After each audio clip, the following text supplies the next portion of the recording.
I want to state that I support this motion entirely without putting or proposing to put a comma or full stop on any ground that has been placed, Honorable Speaker. Honorable Speaker, I want to remind the honorable members that Clinton was almost impeached, or the impeachment attempt against Clinton in 1998 was out of the Monica Lewinsky. Read your history properly. He was actually impeached. Exactly. Monica Lewinsky matter. Of course, it was overturned later by the courts and other issues, but I'm saying it was out of that scandal, the very small scandal of the sexual scandal in White House. Honorable Speaker, I want first to start by proposing this question, Honorable Speaker, to honorable members. How would you feel that when you eventually transit to the next world, you are dead, that your brother or the person that you choose to entrust to take care of your wife and your children's property decides to start using those property for his own personal use? As members, how would you feel that? That is the question that honorable members should be making, should be answering themselves before they vote today, later today, Honorable Speaker. Honorable Speaker, the late Governor Nderitu Gachagua passed on 24th of February 2017.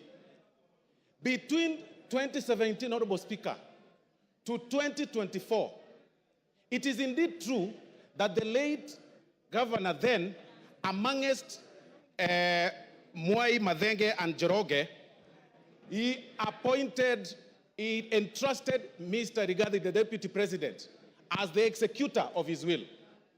But, Honorable Speaker, between 2017 and 2024, the property that, and this is, Honorable Speaker, is in the documents that Mwengi Mutusa has shared, Honorable Mwengi Mutusa has shared with us and tabled in this House, that between 2017 and 2024, he's been able to alter or tamper with those companies, make himself directors in some of those companies, transfer some of those properties to himself, disinherit some of the beneficiaries, the kids of the late, and put them to himself. And then one particular case, Honorable Speaker, is the Olive Garden Realtors, Honorable Speaker, that was actually altered on 2nd of March 2022, using the position of power to his own advantage, Honorable Speaker.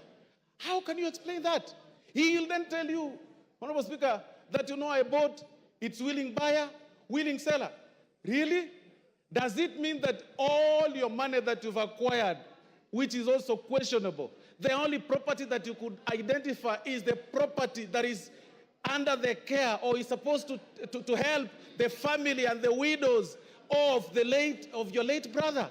How wicked can we be? Then you come in full glare of camera and tell the members of the public that please let my brother rest in peace. I decided to hold this property in trust for them, when the brother, the kids, the widows, and the daughters and sons of the late are languishing in poverty and complaining and crying.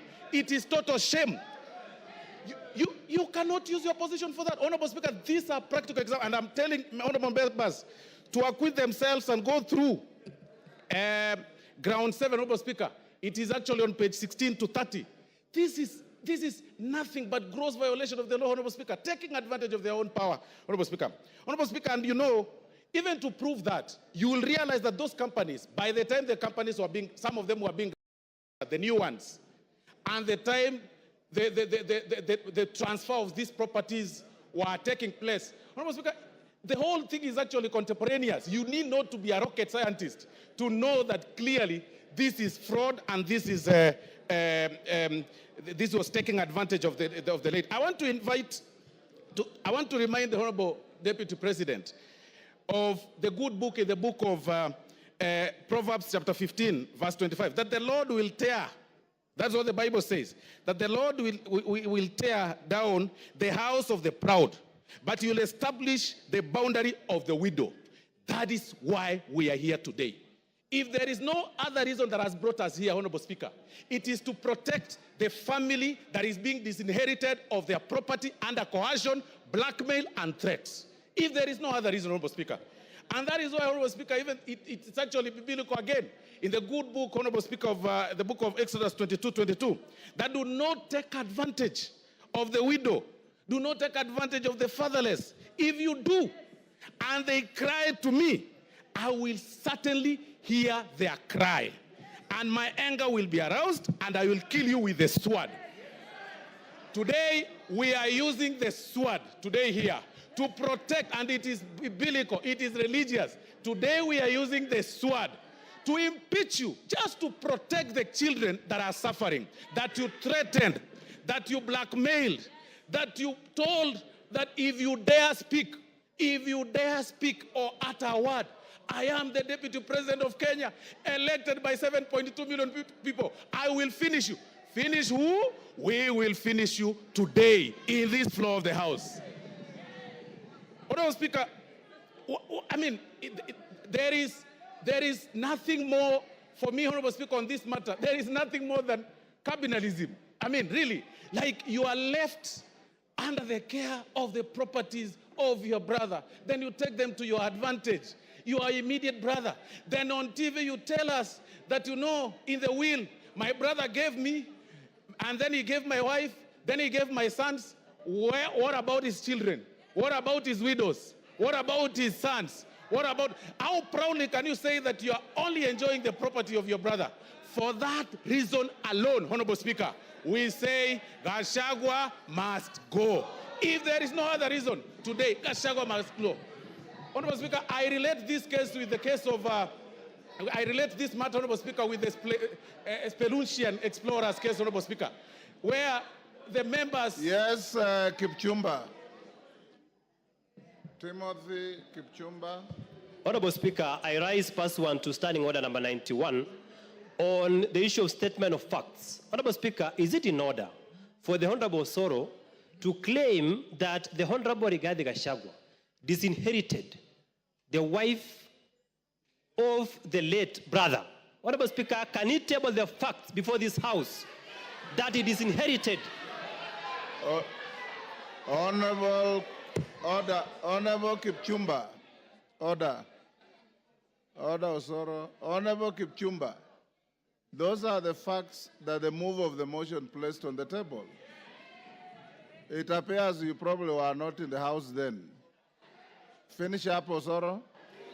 Honorable Speaker, I'll refer the Honorable Member to pages 16 to 30 of this very motion that was tabled in this House, Honorable Speaker.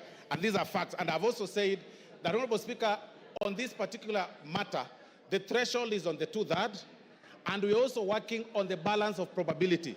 We are looking at this matter on how the facts relate or place themselves on the table from the transfer of the properties and also the registration of the companies. I mean, it is clear, the facts are contemporaneous. Nobody, unless you don't need to be a rocket scientist to identify this whole thing, Honorable Speaker. And that is why, Honorable Speaker, for this reason, for this very reason, Honorable Speaker, I want to say that I support the impeachment. Please, let's make it early. Even if it is 6, Rigathi Gachagua must go. TJ Kajwang will be the last for the morning.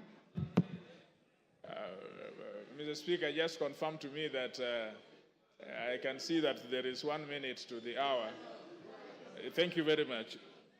Mr. Speaker, I rise for a very simple reason, that if there is any member who came in this chamber believing that we